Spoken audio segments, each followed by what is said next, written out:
Republican Speaker of the House John Boehner recently traveled to Pakistan, Afghanistan, and Iraq. He joins us in the studio exclusively. Mr. Speaker, it's a pleasure to have you here. Thanks for coming in. Good morning. We could do this entire interview on the things you and President Obama disagree on, and I don't want to do that. So let's start on common ground, okay?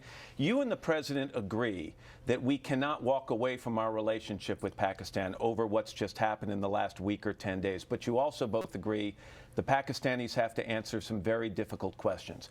At this moment in time, when you look at Pakistan, do you see a true ally?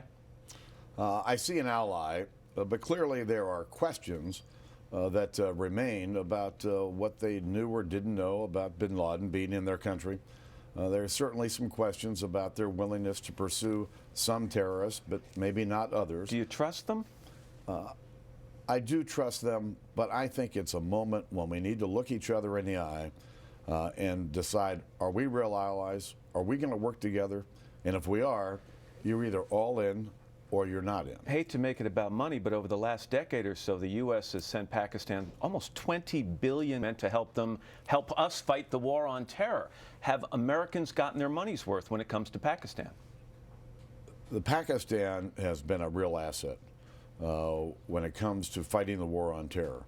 And let's never forget that Pakistan has lost more troops and more individuals than we have here in America. So they've been an ally, they've been helpful. But there are questions, and I don't think we ought to have questions. If we're gonna really be allies and we're gonna fight this war together, we need to be in it together all the time. You know, after the news surfaced that Osama bin Laden had been killed, there was a good feeling in this country. You know, it was not between Republicans and Democrats. Right. There was unity, a sense of shared accomplishment that, to be honest, I hadn't seen really. We know it's fleeting. These emotions are fleeting. Are we going to see that unity shattered in the coming weeks when we start to debate things like the debt ceiling? Well, I don't know that what's happened to bin Laden and the capture, which is a great tribute to President Bush, President Obama, our military, and clearly the intelligence officials who took one small thread of information and were able to exploit it and determine where he was. But that's the war on terror. We've got formidable challenges here at home. Listen, you and I are here because we live the American dream. We had real opportunities. And I'm concerned that those opportunities that were available to us will not be available for our kids and grandkids. Which leads me into the upcoming debate over the debt ceiling. It stands at $14.3 trillion. Basically, if we reach that level and exceed it, we default on our loans as a country. People at home can understand that with credit cards and mortgages. You have said, and the President also agrees, it would be irresponsible to allow us to go into default. But isn't it true that the fight we're about to see over the debt ceiling is going to make the battles we saw over the budget, 2011 continuing resolution, look like child's play? Yes, that's exactly right. This is a window of opportunity for us to address the big challenges that face our country. For the last 45 of the last 50 years, we've spent more money than what we've brought in. We cannot continue to do that without imprisoning the future for our kids and grandkids. So this is the moment.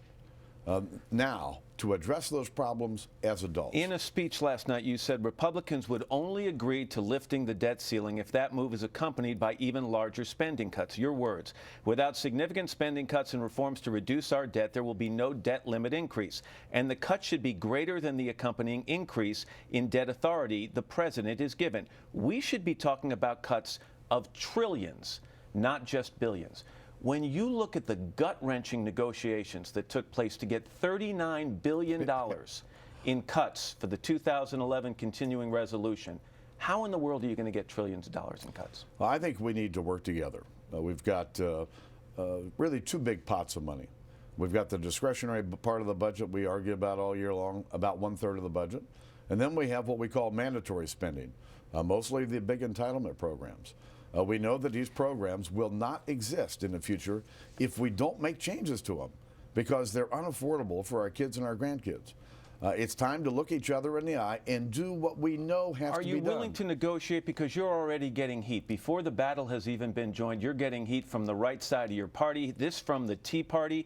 We've been deeply disappointed. Instead of a fighter for U.S. taxpayers, Mr. Boehner has been a surrenderist, if that's a word. We looked it up. It's not. Who waves the white flag before the first shots are fired, before the battle is even joined. From Michelle Bachmann, the debt ceiling vote will offer an opportunity that was squandered during the vote for the 2011 2011 continuing resolution. You're in a tough spot on this. Listen, I'm a regular guy with a big job. And I went to Washington 20 years ago because I thought government was too big, spent too much, and was not being held accountable. I don't feel any differently today. And this impending debt load on our kids has to be dealt with, and it will be dealt with. Why not use an increase in revenues, tax hikes, to help with that debt problem? What is the evidence that you can present that the tax cuts of the Bush era have actually accomplished their goals? Some are suggesting is that we take this money from people who would invest in our economy and create jobs, and we give it to the government. The fact is, you can't tax the very people that we expect to invest in our economy and create jobs. Washington doesn't have a revenue problem. Washington has a spending problem. But when you talk about creating jobs, when the Bush era tax cuts were passed in 2001, unemployment in this country was 4.5%. Today it's at 9%, just down from 10%. So why are the Bush era tax cuts creating jobs? They created about 8 million jobs over the first 10 years that they were in existence. We've lost about 5 million of those jobs during this recession. But you can't raise taxes. We can take all of the money from the wealthy, and guess what? We'd hardly make a dent in the annual deficit and do nothing about the $14.3 trillion worth of debt. So as you sit here today, raising taxes, that's a non-starter. It is off the table. Off the table. Everything else is on the table. Upcoming presidential election, let me ask you, with all the people who are thinking of running on the Republican side, are you surprised that the guy who seems to have gotten the most attention to date is Donald Trump? Well, there are a lot of good candidates out there. Donald Trump would be one of them, maybe. He really hasn't said whether he's running or not running. Could you endorse him if he were to get the nomination? But I would expect that we haven't seen all of the candidates yet. I understand my good friend Newt Gingrich is about to announce. Right. I think he brings an awful lot to the debate. But there are a lot of candidates, and the process of going through presidential primary will sort out the good from the bad, and we'll end up with a very good candidate. There's a lot of interest in the governor of New Jersey, Chris Christie. Some Republicans out in Iowa seem dissatisfied with the current crop of contenders. They're planning on coming to New Jersey to ask him to run. Do you think Chris Christie would make a great candidate for president? I do. I know him pretty well. I think he's done a great job. And he speaks English, which the American people like. English like in plain talk. But I think Mitch Daniels is looking pretty seriously at this, the governor of Indiana. Another person who's got a real track record of the kind of reforms that we need to have in Washington, D.C. John Boehner, Speaker of the House, who is always up at this time, I want to mention, watching the Today Show, but doesn't love to be in front of a camera at this time. No. And you came in, and I appreciate it very much. Thank you. It's nice to see you.